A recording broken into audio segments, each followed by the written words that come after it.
Chinese PMI data released today indicated a 7-month high in October, while Eurozone PMI data also released on this Thursday showed a dip this month. Rob Dobson, senior economist with Markit, the organisation which compiles this data, is on the phone with me now. Rob, if we line up today's data, which for you is the bigger headline, Europe or China?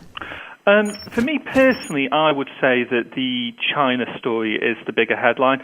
It reduces risks of a hard landing in China, although risks of that have receded anyway, and also suggests that the government is achieving its objective of moving to a slower growth path, but without that hard landing occurring. Probably for the markets, though, the Eurozone figure was a bit more of an interesting read for them. They were expecting the index to rise this month. It didn't, and that did have an impact on the currency markets straight after release.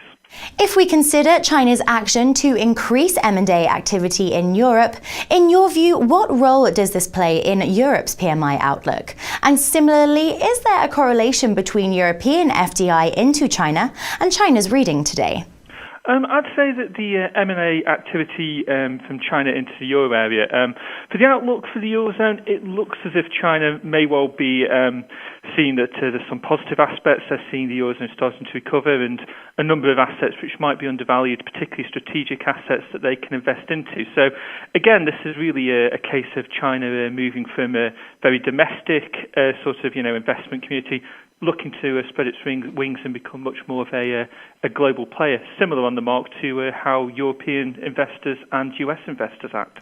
Concentrating on market response just for a moment, and interestingly, European stocks advanced as China's manufacturing strengthened more than forecast, while Asian shares were little changed. How do you explain this divergence in market reaction? What we tend to see is that the movements in the China PMI tend to have much more of an impact on more liquid but highly correlated to China economic performance than the Shanghai stock market.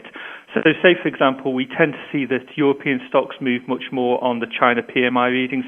We also see that Australian stocks and currencies tend to move much more on the China PMI readings. Again, this is mainly to do with market liquidity, but as the China markets increase in depth and increase in liquidity, that should change in future. With all of this in mind, and given this fluctuation in PMI performance, how do today's figures play out for the euro and renminbi, particularly if we bear in mind the recent currency swap deal between Europe and China? For the euro, I would say that because of the Eurozone PMI coming in weaker than expected, that's probably negative for the euro.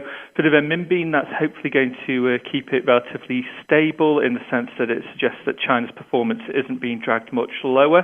For the currency swap agreement, this is just good for the euro area and for China. China is the most populous market in the world, and the European Union is the largest economic market in the world.